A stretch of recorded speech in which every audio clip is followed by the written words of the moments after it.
alhamdulillah wassalatu wassalamu ala rasulillah adúpẹ́ ní ọ̀dọ̀ Ọlọ́run atọrọ ìkẹ́ àti ìgẹ́ Ọlọ́run fún aṣíwájú ẹ̀dá ànábì wa Muhammad àlékún ìkẹ́ àti ìgẹ́ Ọlọ́run bá ní ṣe fún ànábì wa o akẹ́yìn mùsùlùmí lápapọ̀ léyìí táwọn náà ta jẹ́ kan nínú yín akó oṣù Ramadan akó ìdágbére fún díẹ̀díẹ̀ wòye ànámàrè tí a ní ká gbójú òkè wọn ní tí a bá rọ́ṣù pé ká bẹ̀rẹ̀ àwẹ̀ náà ló ti di 26 báyìí a ti wà ní òru 17 nínú oṣù Ramadan. Allahu Akbar ọlágbára pọ̀ àsìkò yìí àwọn ẹni Ọlọ́run wọn máa ń sọkún ni pé Ramadan tó ti ń lọ ìkẹ́ àánú orí Ọlọ́run ó tún ti ń lọ tó Ọlọ́run ọba ń tà ṣe ń bẹ Ọlọ́run balẹ̀ sí fún àwọn owó tó ọba tí ò rí nǹkan kan ṣe wọn bá wọn tọmọ kúnlẹ̀ yìí ó tún sọ àsọ lásàgbẹ torí pé al-ibra bil khawatim òpin bóun ló sì forí tì í lópin ìtí a fẹ́ wọ̀ nínú ṣẹ̀ríà kọ́nà ọba kọjá kí a gúnlẹ̀ láyọ̀ àtàláfíà ra kọ́nà nǹkan wá gbà lẹ́sìn fún wa. ètò yín ètò wa náà ni o Nurul Islam ètò tí a pè ya mọ́ ní ìrántí màmá àgbà màmá àlùbáríkà alhaja Elizabeth Babatunde ilé Gomboro ní Àbọ̀rẹ́rìn lérúwà lálẹ́ òní lágbára Ọlọ́run bàbá Fadilatu Sheikh Abdulwahid Abdulhamid ọlọ́njẹ́ kẹ́mi bàbá ọlọ́njẹ́ ogun dáadáa òórùn wọn ọlọ́njẹ́ àrífisà sọ pé ọlá ìpín méjì rẹ̀ lọ́wọ́ bàbá náà ni wọ́n tó ṣíwájú lálẹ́ tòní táwa yòókù táwa kọrin tá a kọ́wọ́rìn tẹ̀lé wọn lẹ́yìn akí bàbá ẹ káàbọ̀ sórí ètò. asalaamu aleykum wa rahmatulahi wa barakatu. wa aleykum salaam wa rahmatulahi wa barakatu. àrùn mẹ́ta tí ìdọ̀bẹ̀nu òun náà ni wá Ustad wa Hiskin wọ́n ń bẹ lórí kalẹ̀ lálẹ́ tòní kódà ìdánilẹ́kọ̀ọ́ tòní àwọn ni wọ́n ṣe fún wa kí n tó sọ ẹ bá nìkan ara lè. asalaamu aleykum wa rahmatulahi wa barakatu. wa aleykum salaam wa rahmatulahi wa barakatu. látàrí pé ètò tòní olè tí ó gbẹ̀yìn nínú oṣù Ramadan lára àwọn sẹ́tọ̀ náà bá tó ṣe wá lójú ọ̀yìn láti tún ṣe kí ládàá wa kó lè bá kún kẹ́kẹ́ jùlọ sí i òun náà ní sadaqatul fitr àwọn mi ò pè ní zakatul fitr gbogbo ẹ̀ onísàlù wa olóòmọba ní fọ́ sí wẹ́wẹ́ lódìndí ìyẹn jáka ọ̀sàlù kí ni jáka bó la ṣe yọ sàlẹ̀ fọwọ́ yọ àwọn ọ̀la kọ fún àti bó láti láǹfààní láti máa yọ jáka gbogbo àwọn àlàyé ní ọ̀sàlù oníkó ṣe fún afọ́lẹ́ àtàfàdàn mashkura. أعوذ بالله من الشيطان الرجيم بسم الله الرحمن الرحيم الحمد لله وكفى والصلاة والسلام على النبي المصطفى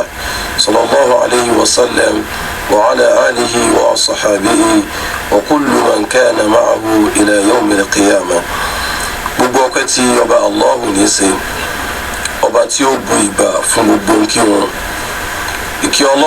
Ọlọ́run kọmọ bá Ànábì wa Muhammad sallallahu alayhi wa sallam ìkẹ́ yìí kí ọmọ pè lórí ẹ̀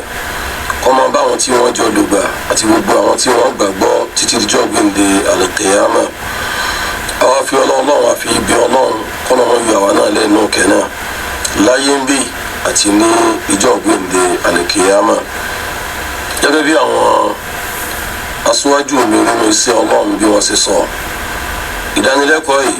ohun tí yóò dá lé lórí òun ni àti gbọ́ yẹn ìrànra wa létí ohun tí à ń pè ní zakatul fitr èyí tí ó gbajúgbajà tí a máa ń pè ní jáká kí ni òfin rẹ̀ àti kí ni ìdájọ́ rẹ̀ ìgbà wo ni a yọ àwọn wo ni a yọ fún ǹjẹ́ ẹ̀rí wà fún nínú Al-Qur'an ǹjọ́ wà fún inú sunna Ànábì wa Muhammad sallallahu alayhi wa sallam inú orí ńlá tọ́lọ́wọ́ bá lékè ọlá fi rinlẹ̀ fún wa fún gbogbo ẹni tí ó bá mọ lóró tí ń bẹ nínú Islam òní pé ẹ̀sìn Islam kìí ṣe pé à ń sọ̀rọ̀ nípa ẹ kírun ẹ gbààwẹ̀ ẹ lọ hajj òun nìkan ṣoṣo ni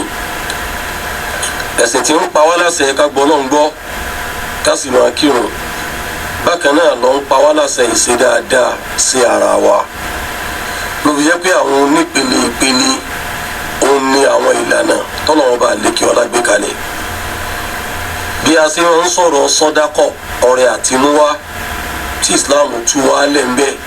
mùsùlùmí agbọ́dọ̀ máa ṣe àìmọye wáàsí wọn ti ṣe fún wa lórí ẹ̀ síwájú Ramadan àtìgbà tá a kó sínú Ramadan nígbà wá tó kó nínú Ramadan ọlọ́run tú wa lẹ̀ lábàdà yìí agbọ́dọ̀ máa ta ọrẹ ni torí pé Rasulullah sallallahu alayhi wa sallam nínú ìkan nínú ìròyìn ẹ̀ ni pé ọtọrẹ ju atẹ́gùn lọ ìtọrẹ Rasulullah sallam kò ní akẹgbẹ́ ẹ̀ńtọ́nà ń sì fẹ́ ká jọ lókè yìí pẹ̀ nìyẹn sallallahu alayhi wa sallam. lẹ́yìn ìgbà náà a tún ní tí a ń pè ní zaka gangan fún rẹ̀ tó jẹ́ yìí pé àwọn àfáà ti ṣe ìdánilẹ́kọ̀ọ́ tó pọ̀ lé lórí fún gbogbo ẹni tí Ọlọ́run bá ní kí ó rí ọwọ́ orí kó jẹ kó ṣẹ́kù ọmọ yìí pé Ọlọ́run ti fi ìjẹ ìmu àwọn ẹlòmíì sí ọwọ́ ọ̀hún ó gbọ́dọ̀ yọ zaka nínú owó rẹ̀ àìmọ̀ ìdánilẹ́kọ̀ọ́ ó ti lọ lé lórí. a rí pé Islam nínú ètò rẹ̀ ọdún wà tó jẹ́ yí pé ẹran láàmú jẹ láàrin ara wa ìyẹn lọ́dún iléyá á pa ẹran ẹni tí ò pa á bu ẹran fún. ṣùgbọ́n eléyìí òun ni zakatul fitr Ọlọ́run ṣe lófin fún gbogbo mùsùlùmí ní ìparí Ramadan àfọlọ́lọ́run àfi bí Ọlọ́run ìwọ́n bá ti àsìkò tó kù tí Ramadan ń fi tán yìí Ọlọ́run jáwa náà wà ní tí ọ wà lókè yìí pẹ́ torí pé inú sí Ọlọ́run ni pé ọjọ́ kan ò ní lọ báyìí àsìkò kan ò ní lọ báyìí ọ̀sẹ̀ kan ò ní lọ báyìí káwọn èèyàn máa kọjá lọ́wọ́ bá ti ń jẹ́ ọ̀gbọ́n gbogbo ẹni tó lọ́n bá wá ní ọ wà lókè yìí pẹ́ nínú ìlànà àti òfin tí Islam gbé kalẹ̀ níparí Ramadan òun ni kí a yọ zakatul fitr yíyọ rẹ̀ ìdájọ́ rẹ̀ ọ̀ranyàn ni ẹni tí ó ṣe lọ́ranyàn ni Ànábì wa Muhammad sallallahu alayhi wa sallam ntọ́ba yìí ṣe lọ́ranyàn Ọlọ́run ló ṣe ní ọ̀ranyàn torí àwọn àyà tí ń bọ̀ yìí ní Suratul Nisa àyà 80 Ọlọ́run ní man yuti'ir rasula ẹ̀ ń bá tẹ̀ Ànábì Muhammad sallallahu alayhi wa sallam ó tẹ̀lé àṣẹ àti òfin tó fi lélẹ̀ faqad ata Allah irú onítọ̀hún ó ti tẹ̀lé àṣẹ Ọlọ́run wa man tawalla ẹ̀ ń bá wá pa ìlànà àti òfin Ànábì sallallahu alayhi wa sallam tó pàtì tó ta pampa tó ṣe gírímọ́káì tó rò pé òun ní ọpọlọ àti ọgbọ́n ju ní tànàbí àsálàm mú wa lọ fama arsalnaka alayhim hafiza Ọlọ́run ní Ànábì àsálàm àyàn ní ọlọ́pàá ní ẹ lórí ìwékú ìmọ̀ wí sí hàn ọ̀rọ̀ kọ̀rọ̀ má sọ sí hàn fìyàn lẹ̀ tí ẹni kó jíṣẹ́ òun ti jíṣẹ́ fún wọn náà nìyẹn ayé ilé ìwòfin rẹ̀ fún wa wípé ìtànà bíbá pa wá láṣẹ rẹ̀ sallallahu alayhi wa sallam Ọlọ́run ló pa wá láṣẹ. ayé ẹlẹ́ẹ̀kejì ní Suratul Nisa ayé 115 Ọlọ́run ní wa man yushaqiqir rasul ẹni tí bá ń gbọ́ Ànábì lẹ́nu min ba'di ma tabayyana lahumul huda lẹ́yìn ìgbà tí ọ̀nà mọ̀ òdodo ń tànàbí mú wá bá tó ti dé sí gbèsè ayé wa yattabi' ghayra sabilil mu'minin tó wá fọ́lọ́ ojú ọ̀nà míì tó yàtọ̀ sójú ọ̀nà táwọn ẹni ìṣáájú àwọn ẹni Ọlọ́run tí wọ́n ń tọ̀ Ọlọ́run ní nuwallihi ma tawalla ìyá Ànábì Muhammad sallallahu alayhi wa sallam fílẹ̀ pẹ̀lú àpòpọ̀ ìfẹ́ sí gbèsè ayé wọn wọ́n bá lọ kìtìkì wọ́n bá sí fanfa wa nuslihi jahannama òun Ọlọ́run ó fi sínú náà jahannama tó sì burú níbùsẹ̀rí sí ọlọ́mọsí alọ́mọdá. àyà kìíní àti kejì ó fi ń rinlẹ̀ wípé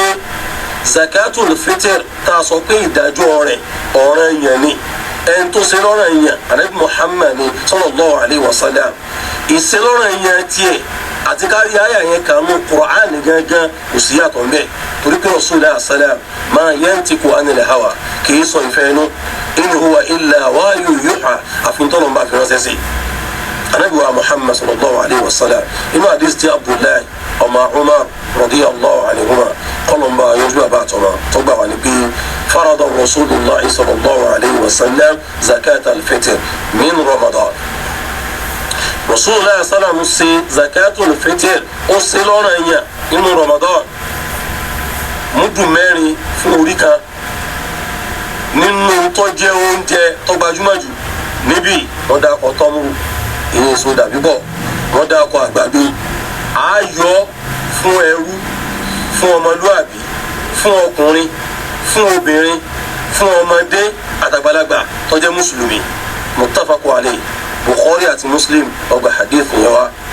ìyẹn fún wa nítumọ̀ pé gbogbo ẹnikẹ́ni tí bá ń pè ní ìkápá ni wa tó yẹ pé ìjẹ ìmú rẹ̀ ìná ìlú rẹ̀ àwa là ń gbọ́ kódà kò jẹ́ kí bàbá wa kódà kò jẹ́ pé ìyá wa ẹ̀gbọ́n wa ní àbábúrò wa tó bá jẹ́ pé ìjẹ ìmú rẹ̀ àwa ni à ń gbọ́ bùkátà lé lórí ó ti di túláàsì ká yọ zakatul fitr èyí tá à ń pè ní jáká múdù mẹ́rin lórí orí kan ó ti túláàsì ká yọ lórí gbogbo àwọn tí ń bẹ ní ìkápá ni wa tí wọ́n sì jẹ́ mùsùlùmí. zakatul fitr yíyọ yìí kìí sí ọ̀ranyàn òun ni ká yọ fún owó tó wà nínú ìyá rẹ̀ àyàfẹ́ ẹni tó bá wù bẹ́ẹ̀ ẹni tó bá wù bẹ́ẹ̀ tó bá yọ kìí ṣe kó ṣe ní tí ọ̀dà kìí ṣe pé ọkọ̀ jẹ́ ẹnu àlà òfin táwọn aṣọ pé báyà ọfà sílábọ̀sì lélẹ́yìn o tí ó wà jíyà ní lórí tó bá ṣe bẹ́ẹ̀ ọlọ́run bá lè kí ọlọ́sàn lẹ́sàn torí pé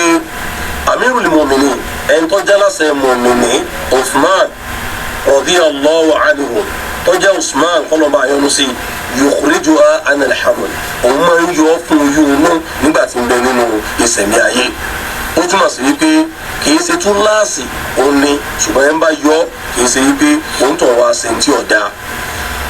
nínú ta gbọ́dọ̀ wà gbọ́ àgbọ́yé ẹ̀ òun ni wípé wala tajib illa ala man wajadaha fadilatan za'idatan amma yataju min nafaqati yawmil 'id wa laylatihi. zakatul fitri nínú ìdẹ̀kùn Islam àti nínú pé ẹ̀sìn Ọlọ́run ní ẹ̀sìn Islam ẹ̀sìn tó báláǹsì tán yányán òun lẹ̀sìn Islam ẹni tí zakatul fitri jí ọ̀ranyàn lé lórí òun lẹ́nu tó jẹ́ yí pé ó wọlé ó wọ ọ̀nà ó wo ibi tí ń kówó sí ó wo ibi tó ní dúkìá sí ó rí i pé ntòun àtàwọn fámìlì wọn jẹ láàárọ̀ ọjọ́ ọdún àti alẹ́ rẹ̀ ń bẹ lọ́wọ́ òun ọwọ́ á rí àlékún tó sẹ́kù lẹ̀ ọyọ zakatul fitri bẹ̀ tó bá ti rí wípé kò sí àṣẹ́kù kankan mọ́ ju tóun àtàwọn ẹbí wọn jẹ kì í ṣe dandan gan tó láàsì kó wá fi pa ìyàwó àtàwọn ọmọ àtàrà rẹ̀ náà nítorí pé wọ́n fẹ́ yọ zakatul fitri irú ẹni bẹ́ẹ̀ kì í ṣe ọ̀ranyàn lé lórí mọ́ kí ló bí eléyìí ẹ̀rí rẹ̀ ó ní ọ̀tọ́lọ́wọ́ bá lékè ọlá sọ nínú sọ́ọ́ Taghabun àyà 16 wípé fattaqullaha mastata'tum ẹ bẹ̀rù Ọlọ́run ẹ páyọ̀ Ọlọ́run bẹ́ẹ̀ bá ṣe lágbára mọ́ gbogbo etí tí wàá ń gbọ́ mi òun lọ́ mọ̀ bóun ṣe lágbára mọ́ sóun lágbára ẹ̀ ló ń dọ́gbọ́n sí àbúrò lágbára ẹ̀ tó ń bá wọn tí wọ́n bí wa wọ́n mọ ọ̀rọ̀ sọ ẹni tí zaka bá wo owó ẹ̀ kó gbìyànjú kó ní kó ń yọ tí zaka bá yọra rẹ̀ kò ní wọn nímọ̀ bá ntọ́ yọ mọ́ ẹni tó lágbára zakatul fitri kọ́ mọ́ gọ́sábẹ́ rí pé èyí lágbára ọgbọ́dọ̀ gbìyànjú àti yọ ni níbàámu sí bí Islam kò sí ń sàlàyé rẹ̀ fún wa anabi wa Muhammad sallallahu alayhi wa sallam sọ pé idha amartukum bi amrin nínú ẹ̀rí tó fi rinlẹ̀ wípé ẹni tí ó bá lágbára àti yọ kọ́mọ́ tó lè lọ́ máa jẹ́ gbèsè nítorí pé ó yọ zakatul fitri idha amartukum bi amrin tí n bá pa yín láṣẹ nǹkan kankan pé ẹ lọ sí fàátú minhu mastata'tum bẹ́ẹ̀ bá ṣe lágbára mọ́ bẹ́ẹ̀ ni kẹ́ ẹ sì gbìyànjú kẹ́ ẹ mú wá ẹ̀yin olùtẹ́tí gbọ́ mi kí wàá ní ọgbọ́n èyí tí a fẹ́ rí kọ́ tá a fẹ́ fàyọ nípa wípé à ń yọ zakatul fitri ní ìparí Ramadan àwọn àfàwà òòjù àsínú òkun lábàdà yìí aláwọ̀ kan bẹ̀ ni wípé ihsan ila al-fuqara ìṣe dáadáa sáwọn tí wọn ò ní lọ́wọ́ láti ẹ̀yọ zakatul fitri ìṣe dáadáa lọ́jẹ́ fáwọn tí wọn ò ní lọ́wọ́ ẹlẹ́ẹ̀kejì ni wa kaffu lahu ani su'al fi ayyamil 'id ìta lọ fún wọn yẹn yóò jẹ́ kí àwọn náà ò lè kóra ró níbi wọn máa tọrọ jẹ ní ọjọ́ ìdí wọn ó sì lè rò pọ̀ pẹ̀lú àwọn tí wọ́n jẹ́ abọ́rọ̀ èèyàn ní mọ̀ yàtọ̀ láàrin olówó àtolùsì nígbà tí táwọn náà jẹ bá ti tẹ̀ wọ́n lọ́wọ́ àjọ rò pọ̀ nínú ìdùnnú ni ẹnìkan ò ní máa dunnú kẹ́nìkan wá lé góńgó kọ́ wà náà bànújẹ́ nítorí pé kò sí ní tóun àtàwọn ẹbí rẹ̀ tí wọ́n jẹ ó tún ronú pé àsìkò tó ń kálukú ń dunnú lòun tó àwọn sọ pé ẹ̀bùn mi nítorí Ọlọ́run ló fi jẹ́ pé Islam ó gbé ètò ìkalẹ̀ nítorí ká lè ju àwọn náà nínú. ẹlẹ́ẹ̀kẹta òun ni al-ittisaf bi khuluqil karam kéèyàn ó lè gba ìròyìn péèyàn náà tiẹ̀ jẹ́ ti ń tọrẹ inú sẹ̀yìn ayé rẹ̀ kéèyàn sì nífẹ̀ẹ́ sí ìmọ̀ kún ọmọlàkejì rẹ̀ lọ́wọ́ gbogbo àwọn nǹkan wọ̀nyí wọn làwọn àfáà sọ yìí pé yóò máa jẹ́ ọgbọ́n èyí tí a máa rí fàyọ nípa wípé àyẹ̀wò zakatul fitr adébórí rẹ̀ òní yìí pé wàfíà tẹ̀tẹ̀hẹ́rù sọ́ọ̀ì zakatul fitr tá a yọ yìí òní yóò máa láwẹ̀ kúrò níbi àwọn kùdìẹ̀kùdìẹ̀ èyí tó ṣẹlẹ̀ sí nígbà tó bá rẹ̀ Ramadan gbogbo àwọn àdínkù gbogbo ọ̀rọ̀ tó tí ọ̀yọ́ sọ tó náà sọ gbogbo àwọn ẹ̀ṣẹ̀ tí ọ̀yọ́ náà tọ́ dá torí kò sí bí èèyàn sì lè mọ̀ rìn torí òní mi kò sí bí èèyàn sì lè pàfẹ́ẹ̀tì tó tí ò ní níbi tó ti fẹsẹ̀ kọ́ níwájú ọba tí ń jẹ́ Allah nígbà wọn zakatul fitr yìí òun ni ó pa gbogbo àwọn nǹkan wọ̀nyí òun ni ó parẹ́ nínú hadith tí Abdullahi ibn Abbas radiyallahu anhuma tó gbà wá ó ní Rasulullah sallallahu alaihi wasallam ó ṣe zakatul fitr ó ṣe lọ́ranyàn tuhuratan lis-sa'im láti lè bá a máa láwẹ̀ nínú aláwẹ̀ níbi ọ̀rọ̀kọ̀rọ̀ wà rọ́fà níbi ìsọkúsọ wà tu'matan lil masakin oúnjẹ tá a gbélé tá a yọ yóò sì jẹ́ nǹkan tí yóò tún wúlò níjẹ̀ ẹ̀mú fáwọn tí wọ́n di aláìní famani adda'a qabla as-salat ẹni tó bá yọ zakatul fitr yìí síwájú kó tó lọ kírun Eid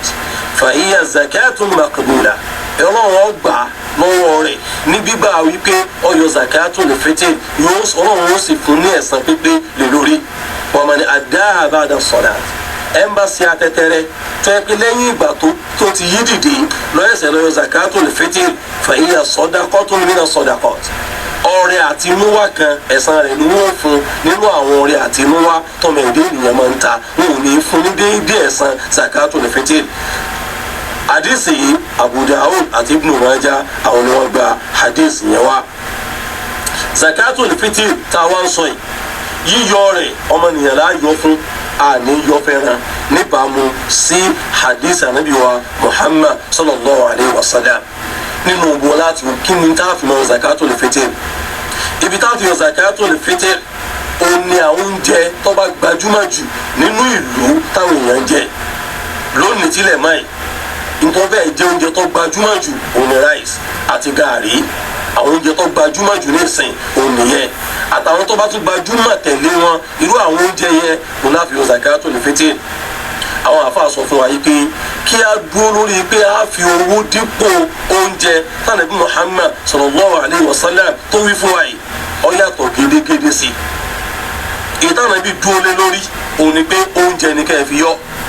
àwọn àfáà wa wọ́n sì fún wa lẹ́rìí lé lórí wípé man amila amalan ẹnbàṣẹ ìkéyìí iṣẹ́ kan laysa alayhi amruna tí ó sí àṣẹ Ọlọ́run àṣẹ ànábì ń bẹ sallallahu alayhi wa sallam fa huwa raddu àádán yẹn padà fún nínú hadith mi man ahdasa fi amrina hada ẹnbà mú àdàdálẹ̀ kan wá nínú àlámọ̀rí ẹ̀sìn ni kì í sọ̀rọ̀ ilé ayé o ọ̀rọ̀ ilé ayé kọ́ níbi àlámọ̀rí ẹ̀sìn ni o máa laysa minhu tá a gbọ́ àgbọ́yé irú ẹ̀ tẹ́lẹ̀tẹ́lẹ̀ yàtọ̀ ànábì àṣàlẹ̀ àtàwọn sàábẹ́ fa huwa raddu àádá padà fún ó túmọ̀ sí wípé èyí tó fẹsẹ̀ rinlẹ̀ tó sì dáa òun ni kó jẹ́ pé oúnjẹ èyí tó gbajúmọ̀ jù nínú ìlú òun ni ká gbìyànjú ká rí pé a fi ń yọ zakatul fitr wa kọ́mọ̀ jẹ́ wípé owó òun ni a fi rọ́pò rẹ̀. mo ti sọ lẹ́ẹ̀kan wípé òǹdíwọ̀n tá a yọ kórí kọ̀ọ̀kan òun náà ni kó jẹ́ múdù mẹ́rin múdù tó gbajúmọ̀ lọ́dọ̀ wa yẹn wọ́n ń pè ní sọ́ọ́rí múdù mẹ́rin òun lórí kan òun náà yọ fún ní zakatul fitr àwọn táwọn fún zakatul fitr yìí kì í ṣe pé a fún ní fún wípé orí kan gbé fún màmá òkèlè orí kan gbé fún màmá tó wà nísàlẹ̀ orí kan gbé fún bàbá ilé ara o tọ́ ẹ kí mẹ́ẹ̀ẹ́dógún ni wá nínú fámìlì wa lápèjúwe gbogbo mẹ́ẹ̀ẹ́dógún yẹn ká yọ tó bá rọrùn tá a fi rẹ́sì ju abala kan tá a fi gàrí abala kan ká gbé gbogbo ẹ̀ lódìdí ká gbé fún aláìní kan tá a mọ̀ eléyìí yóò jẹ́ ètò ìjẹ ìmútọ́lá láàfíà fún ẹni bẹ́ẹ̀ báńbáń òní a sì gbìyànjú òní a ti máa ṣe níbàámu sí ti Islam tó pa wá láṣẹ rẹ̀ àsìkò tá a sì yọ òní ká yọ síwájú kó tó di wípé a lọ kírun yìí ìgbàláyè wà fún wa nínú ṣẹ̀ríà Islam tí ọdún bá ti kù ọ̀tún la ká ti máa gbìyànjú láti máa yọ àwa ń yọ a gbọ́dọ̀ yọ kó tó di pé a lọ kírun yìí kó di bá a bọ̀ sí kòǹgẹ́ pé wọ́n kọ ẹ̀san wípé ayọ̀ zakatul fitr ayọ̀ ẹ̀ńbà ilé wa yọ lẹ́yìn ìgbà tó ti ibi ìran yìí dìde irú ẹni bẹ́ẹ̀ òní gba ẹ̀san wípé ọyọ zakatul fitr eléyìí ó sì níbàámu sí ti Abdullahi ibn Umar radiyallahu anhuma tó gbà wá ó ní Ànábì wa Muhammad sallallahu alayhi wa sallam amara bi zakatul fitr ó pàṣẹ ká máa zakatul fitr an tuwaddi ká yọ qabla khuruji an-nas ila as-salat síwájú kó tó di pé àwọn ènìyàn wọ́n ń lọ láti lọ kí ìrun ni eléyìí àti àwọn nǹkan míì tí ó so pọ̀ mọ́ òun ló ń fi rinlẹ̀ fún wa yìí pé zakatul fitr nínú tí ó jí ọ̀ràn yẹn tí gbogbo wa tí a sì gbọdọ̀ mójútó ni tí a sì gbọdọ̀ yọ síwájú kó tó di wípé a lọ kí ìrun èyí kọ́nà ọba àdékíọ́lá ọgbà ní ìjọsìn fún wa kọ́nà ń kọ́ aṣọ wa di àsìkò tó Ramadan náà tí ó fi tú ẹnu bọ odò ká sí ọ̀pọ̀lọpọ̀ Ramadan náà lókè ìyẹ̀pẹ̀ gbogbo àṣẹ ètò wa nínú Ramadan kọ́nà ń kọ́ ṣàforíjì fún wa gbogbo àwọn tó ti lọ kọ́nà ń kọ́ gbà wọn lábọ̀ àwọn tá a bá ṣẹ́kù náà ọlọ́mọdé àwọn àbẹ́ẹ̀bẹ́ wala la hawla wala quwwata illa billahi al-aliyyil azim. Kọ́nà bá ní sọ́stàdù wa ní ẹ̀san olóore ọ̀rọ̀ nípa zakatul fitr òní wọ́n ti bá ní mú wa lódìndín fún àǹfààní tó ti pẹ́ ẹsẹ̀ ń darapọ̀ mọ́ wa lórí ètò yín ètò wa Nurul Islam ètò tí a pè amẹ́ ní ìrántí mímú wa Alhaja Elizabeth Babatunde ilé gọ́ngọ́rò àbọ̀rẹ́rìn ní Èrúwà. Àfáǹfààní àwọn tí a bá ní ìbéèrè kan àbí omi ẹ̀rọ ìbánisọ̀rọ̀ alágbèéká òní àìpẹ̀lẹ́ 08053458172 08053458172 kó tó di pé àwọn ìpè yọ̀mọ̀ wọlé ní ọ̀kọ̀ọ̀kan èjèèjì. Bàbá wa Fadilatu Sheikh ìgbà tí ustaz wa tí wọ́n bá ní sọ ọ̀rọ̀ lọ wọ́n ń jẹ́ ká mọ̀ wípé zakatul fitr náà kí ni ìbéèrè yẹn rẹ ti wọlé ẹ jìnnà sí rédíò yìí. ìfẹ́ ọkọ̀ máa jágbe ní náà. tọ́yì ìgbà tí wọ́n bá ní sọ ọ̀rọ̀ lọ wọ́n ní zakatul fitr wọ́n ní kó tó di pé èèyàn lọ sí ọdún lè yóò ti yọ. náà kí ni ìbéèrè yìí. wa alaikum salam náà. ẹ kálẹ́ o kí ni ìbéèrè yìí sà. Sir? Naam, yes. Kí ni ìbéèrè yín? Àwọn kan sọ fún wa pé owó palẹ̀ owó yọ. Bàbá ọ̀dà yín lò,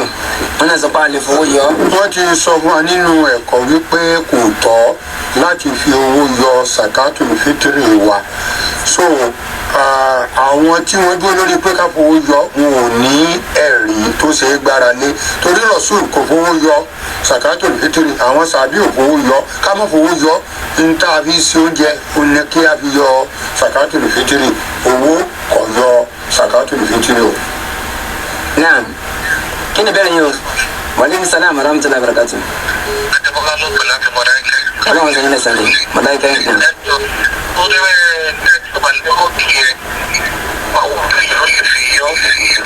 Wọ́n ní tí ọba ní múdù yẹn kí ló lè fi yọ?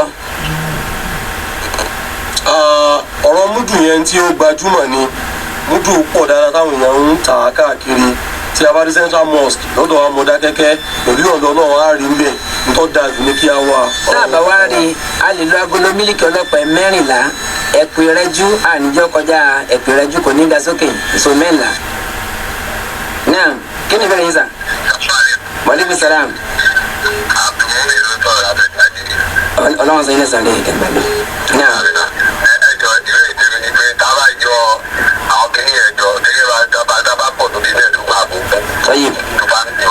àwọn àjọjọ ṣé nǹkan là á fún yàrá fún àwọn èèyàn bí ọ̀dọ̀ bẹ́ẹ̀ ní àbẹ́ká. bàbá wọn làwọn ti yọ àwọn bíi mẹ́ẹ̀ẹ́dógún ní fámìlì táwọn bá ti ayọ̀ bá ń ṣe ẹni nìkan lè yóò kọ fún mi àbáwọn ní iye. èèyàn lè gbé fún odidi ẹnìkan èèyàn sì lè pè fún àwọn èèyàn kọ́sá ti dá sí pé àwọn aláìní tí wọ́n ní bùkátà sí ni kì í sọ̀rọ̀ yẹn kọjá sí pé ẹnìkan lè yóò gbé gbogbo ẹ̀ fún ẹni pé fún èèyàn 3 èèyàn 4 kọ́sá ti jẹ́ tọ́jọ́jú tí wọ́n dẹ̀ wúlò fún wọn. Alright. Naam. Kí ni ìbéèrè yín? Hello? Wa alaikum salam. ṣé a lè gbé fún imam. Wọ́n sà lè gbé fún ìmáàmù. náà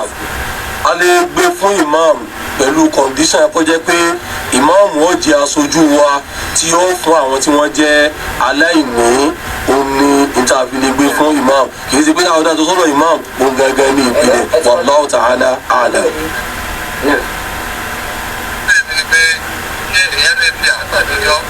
wọ́n ní sáré fàgbàdo yọ bàbá wa. ẹ̀yẹ́ lè fa àgbàdo yọ ṣùgbọ́n ayé ò lo àgbàdo mọ́ àwọn èèyàn ò mọ ògì mọ́ wọ́n ti sọ ìrẹsì so gààrí èlùbọ́ lílọ̀ àgbàdo yẹn mélòó ní mu ògì wọ́n kàn lọ fún ọba díẹ̀ ní kò sí ní ayọ̀ sàkàfà díẹ̀. naam kí ni bẹ́ẹ̀ ni o. waaleykum salaam naam akalẹ́ o. naam. طيب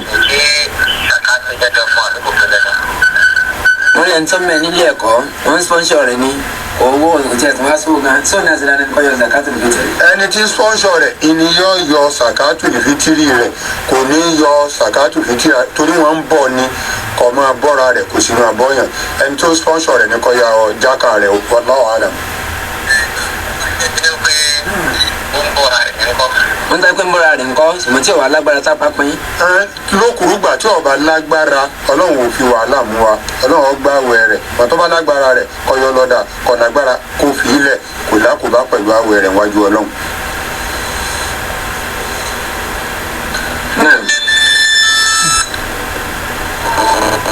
kí ni bẹ́ẹ̀ yín o waaleykum salaam ní ẹ kalẹ́ o yẹ́sà àmísà hello à ń gbọ́ yín ẹ síra yẹ́sà.